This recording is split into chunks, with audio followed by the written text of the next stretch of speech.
Hello friends, how are you. Welcome to Indira civil services with Anuj Patel. हम लोग बात कर रहे थे करंट अफेयर्स की सीरीज़ पे। तो डेली करंट अफेयर्स की सीरीज़ में आज देखेंगे सिक्किम के स्थापना दिवस। तो सिक्किम का ये 46 स्थापना दिवस है।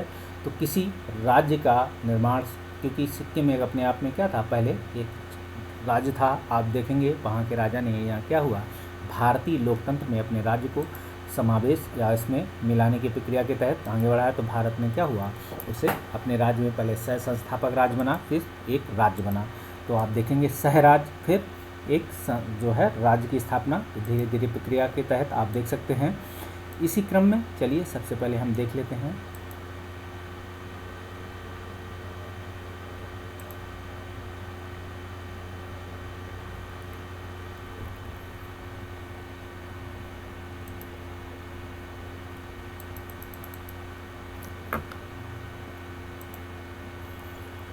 तो सबसे पहले देख लेते हैं करंट अफेयर्स क्यों पढ़नी है। तो इंदिरा सिविल सर्विसेज, अगर आपको कोई कमेंट कोई सजेशन देना हो प्लीज़ इस नंबर पे दे सकते हैं आप।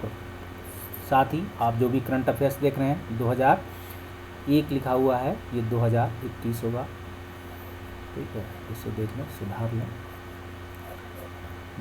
तो आप देख सकते हैं जो भी आप पढ़ रहे हैं यूपीएससी, सीएससी, यूपीपीसीएस 2021 के संदर्भ में।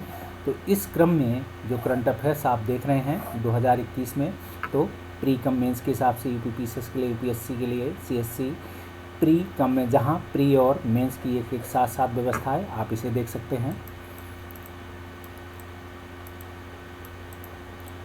इस व्यवस्था में भी आप देखेंगे एक साथ साथ व्यवस्था है। साथ ही आप देखेंगे कि प्री कम मेंस की इस बात पे आप देखेंगे, साथ ही आपको क्या है एसे की श्रृंखला, आप इसे भी देख सकते हैं। जो एसे सीरीज आप तैयारी करते हैं, अलग से पढ़ते हैं, अगर आप अपने ऑप्शनल जीएस करंट अफेयर्स को सही तरीके से पढ़ लें तो एसे की तैयारी स्वयं में हो जाएगी। साथ ही आपकी इंटरव्यू की प्रक्रिया भी कंप्लीट हो जाएगी, क्योंकि यही आपसे पूछा जाता है। या दैनिक परिचर्चा पे आप देखेंगे करंट अफेयर्स इंटरव्यू में अधिकतर सवाल बनते हैं, न्यूज़पेपर के हिसाब से आपसे सवाल बनते हैं, क्योंकि संभावना बेस होते हैं। आपकी प्रक्रिया, आपकी स्किल्स को देखा जाता है कि आप क्या करना चाहते हैं। तो डेली करंट अफेयर्स आप देखेंगे जो भी हम पढ़ लिख रहे हैं वो यूपीएससी, सीएससी के संदर्भ में, तो इंदिरा सिविल सर्विसेज के अंतर्गत पढ़ रहे हैं। तो प्लीज़ इस चैनल को लाइक और सब्सक्राइब और अपने कमेंट रिव्यू छोड़ें। तो आप देखेंगे सिक्किम का जो 46वां स्थापना दिवस है, इस संदर्भ में आप देख सकते हैं कि जो हाल ही में आप देखेंगे 16 मई 2021 को सिक्किम ने अपना क्या है 46वां अंतर्राष्ट्रीय स्थापना दिवस मनाया है। तो इसके प्रमुख बिंदुओं की अगर बात करें तो आप देखेंगे कि अब जैसे सिक्किम के संदर्भ में जानकारी पढ़ रहे हैं तो करंट अफेयर्स में आपसे क्या पूछा जाएगा। अब सिक्किम जैविक के संदर्भ में फेमस है, पहला जैविक स्टेट है, आप देख सकते हैं। तो जैविक फॉर्म में आपसे क्वेश्चन बन सकते हैं। या पोल्ट्री के संदर्भ में जाएंगे तो पोल्ट्री के संदर्भ में आपसे सिक्किम का किस तरीके से भारत में विलय हुआ, क्या प्रक्रिया थी, उस संदर्भ में क्वेश्चन पूछा जा सकता है स्टेटमेंट या फैक्ट के रूप में। तो इस तरीके से आपसे क्वेश्चन पूछे जाने की संभावना है। तो सिक्किम प्रत्येक वर्ष 16 मई को अपना स्थापना दिवस मनाता है। 16 मई 1975 को सिक्किम का भारतीय संघ का 22वां राज्य बना। तो आप देखेंगे भारतीय संघ में जो है पूरी तरीके से भारतीय क्या संघ कहा जाता है, संघात्मक व्यवस्था क्या होती है, भारतीय संघ को पूर्ण रूप से संघ कहा जाता है, भारतीय संघ किस देश के साथ समतुल्यता रखता है, वहाँ से भी क्वेश्चन बनते हैं। सिक्किम के 46वें स्थापना दिवस पर आप जाएंगे तो भारतीय प्रधानमंत्री ने इस राज्य के लोगों की शुभकामनाएं दी हैं। तो शुभकामनाएं पर मत जाइए, आप इसके फॉर्मेशन पे जाइए, ठीक है। आप देखेंगे उन्होंने कहा है कि राज्य समृद्ध नैसर्गिक सौंदर्य से परिपूर्ण है। आप देखेंगे वहाँ की क्या है, हिमालयी राज्य है, आप ये भी देख सकते हैं। वहाँ की जलवायु, वहाँ की जो क्या होगा, पेड़ पौधे किस ऊंचाई पर है, कौन से पहाड़ है, सबसे ऊंची चोटी भारत की वहीं पाई जाती है कि किसी और राज्य में पाई जाती है। तो भारतीय हिमालय की हम संदर्भ में कहेंगे या पूरे हिमालय की।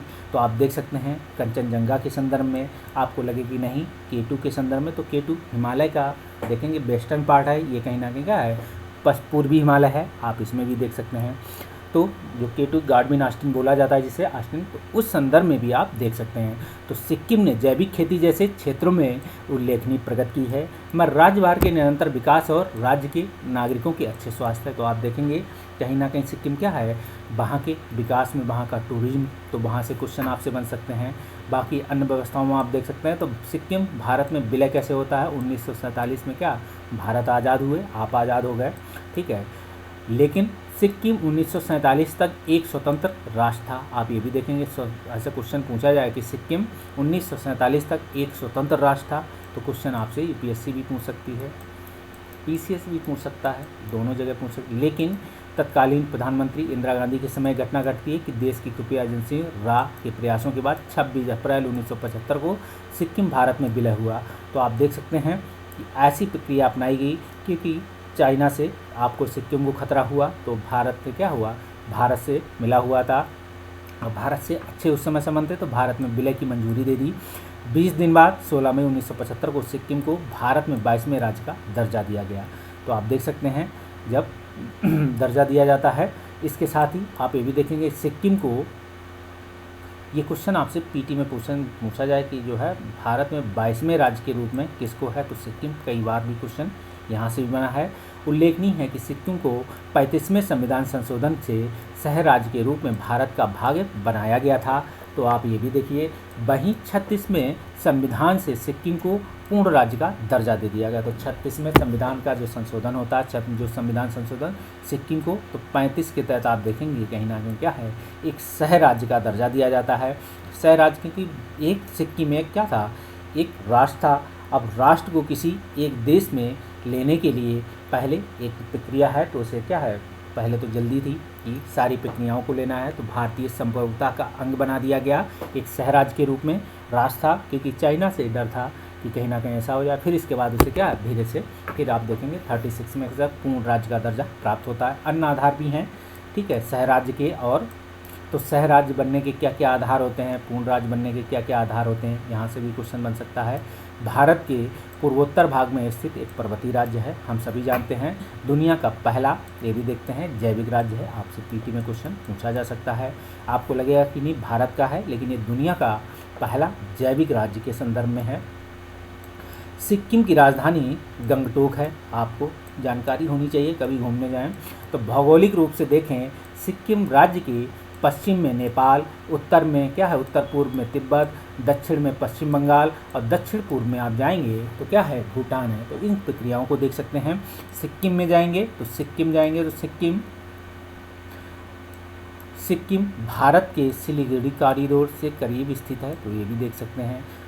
सिलीगुड़ी कॉरिडोर, तो आपको कॉरिडोर से भारतीय विकास में किस तरीके से भूमिका निभाते हैं ये भी सोचना चाहिए। यह राज्य पूर्वी हिमालय का एक हिस्सा है। यहाँ अल्पाइन और उपोष्ण कटिबंधीय जलवायु पाई जाती है। तो अल्पाइन जलवायु के क्या क्या आधार होते हैं, उपोष्ण कटिबंधीय जलवायु के क्या क्या आधार होते हैं, क्वेश्चन में आप जानें। सीधे सीधे अल्पाइन में कितनी ऊंचाई पर यहाँ की क्या क्या जलवायु व्यवस्था होती है, किस तरीके के पेड़ पाए जाते हैं। उपोष्ण कटिबंधीय जलवायु कैसी होती है, वहाँ की किस प्रकार के पेड़ पौधे होते हैं, ठीक है, क्या टेम्परेचर होता है, इन सभी चीज़ों की जानकारी आपको होनी चाहिए। सिक्किम अपनी जैविक विविधता के लिए प्रसिद्ध है। यहाँ भारत की सबसे ऊंची चोटी और पृथ्वी पर तीसरी सबसे ऊंची चोटी कंचनजंगा है। तो आप देखेंगे भारत की अगर पूछा जाए, भारत हिमालय की आप या भारत की सबसे ऊंची चोटी, दोनों की बात है। दूसरी, यहाँ कंचनजंगा राष्ट्रीय उद्यान भी है। तो कंचनजंगा राष्ट्रीय उद्यान किसके लिए फेमस है ये भी देखें। यूनेस्को की विश्व धरोहर में शामिल है, तो आप देखेंगे जो क्या है, एक हेरिटेज स्थल है। इस संदर्भ में भी पीटी में क्वेश्चन बनता है। और आप ये भी देखेंगे कि प्राकृतिक सुंदरता और राजनीतिक स्थिरता आदि विशेषताओं के कारण, ठीक, राजनीतिक स्थिरता आप देखेंगे, राजनीतिक क्या है, राजनीतिक स्थिरता है ना कि वहाँ राजनीतिक सरकारें बनती बिगड़ती हैं। राजनीतिक स्थिरता मतलब वहाँ कोई ऐसी घटना नहीं घटती है जैसे क्या है पूर्वोत्तर के अन्य राज्यों में क्या है, कहीं ऐसी घटनाएं घटती हैं, उस तरीके की घटना। राजनीतिक स्थिरता मतलब शांतिपूर्ण वहाँ चुनाव होते हैं, शांतिपूर्ण प्रक्रिया है, कोई ऐसे उग्रवादी टाइप के संगठन वहाँ इन्वॉल्व नहीं है उन राज्यों में, या माओवादी संगठन कह सकते हैं, या आतंकवादी गतिविधियाँ अभी सिक्किम राज्य में क्या है, स्थिरता इस तरीके से है। लेकिन आप देखेंगे चाइना से या बॉर्डर से लगा होने के कारण वहाँ आप देखोगे तो क्या है, सुरक्षा महत्वपूर्ण केंद्र है। पहले से ही भारत सरकार क्या है, वहाँ सुरक्षा के अपने अच्छे इंतजाम कर रखे हैं कि कई बार सिक्किम को क्या है, चाइना दिखाता रहता है कि ये हमारा है, हमारा राज्य है। इस तरीके से भी भारत वहाँ पहले से ही अपनी व्यवस्थाओं को चाक चौबंद किए हुए है। इस संदर्भ में देखें तो सिक्किम भारत के पूर्वोत्तर क्षेत्र में पर्यटन जो है आपको अच्छा लगता हो तो इसके बारे में अवश्य जानें। नहीं जानते हैं तो एग्जाम पॉइंट ऑफ व्यू से तो अवश्य जानें, एग्जाम पॉइंट ऑफ व्यू से, क्योंकि ये पर्यटन से बहुत सारे क्वेश्चन भी बनते हैं, उन चीज़ों को जानें। साथ ही चलिए इससे रिलेटेड अब हम क्वेश्चंस को देख लेते हैं। पहले क्वेश्चन की अगर हम बात करें, क्या आप इस मत से सहमत हैं कि भारतीय लोकतांत्रिक व्यवस्था अपनी संघात्मक व्यवस्था को पूर्ण रूप में प्राप्त करने में सक्षम है? आप बताइए। इस क्रम में नए राज्यों के निर्माण और विदेशी राज्य या विदेशी राज्य या किसी देश को, ठीक है, किसी देश को यहाँ रख लें, देश में शामिल करने की क्या प्रक्रिया है, जिसको भी समझाइए। देश में शामिल करने की प्रक्रिया को भी समझाइए।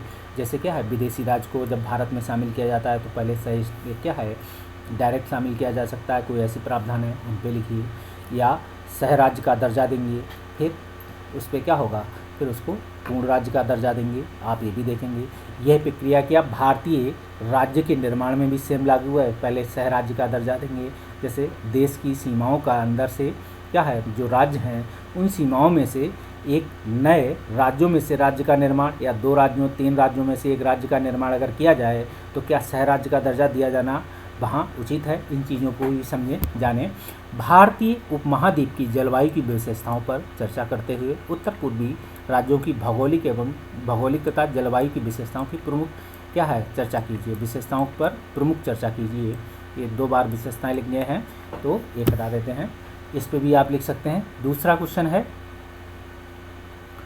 भारतीय उपमहाद्वीप के निर्माण की प्रमुख विशेषताओं पर चर्चा करते हुए बताइए कि पश्चिम हिमालय पूर्वी हिमालय से किस प्रकार भिन्न है। अगर आपको लगे कि नहीं हमको पूर्वी हिमालय लिखेंगे तो पूर्वी हिमालय पश्चिम हिमालय से किस प्रकार भिन्न है, आप दोनों तरीके से लिख लीजिए, ठीक है। तो देख सकते हैं।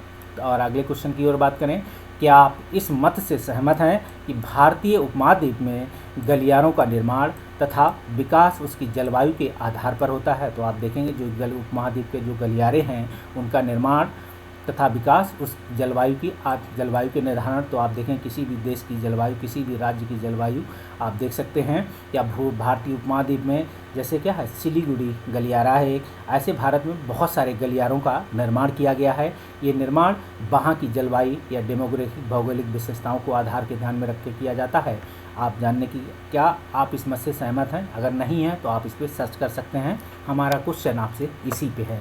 तो आप देखेंगे गलियारों का निर्माण तथा उसका विकास उसकी जलवायु के आधार पर होता है, ठीक है। साथ ही इस बात पर भी चर्चा करें कि गलियारों के निर्माण स्थानिक जनसंख्या में किस प्रकार की भूमिका निभाते हैं। जो गलियारे हैं वो वहाँ की जलवायु में क्या वहाँ की जनसंख्या या स्थानिक जनसंख्या कहेंगे कि किस प्रकार की भूमिका निभाते हैं। आपने देखा होगा कि जिस गलियारों का निर्माण होता है तो आप देखेंगे गलियारे हमेशा विकास की प्रक्रिया को ध्यान में रखे, या टूरिज्म, कई सारे गलियारे, कई सांस्कृतिक गलियारा हो, चाहे वो आर्थिक गलियारा हो, चाहे किसी भी गलियारा हो, तो क्या होता है वो एक विकास का हिस्सा होता है। तो किस तरीके से वो गलियारे आपके विकास में सहायक होते हैं और आपका विकास ही उस राज्य और देश के विकास में सहायक बनते हैं।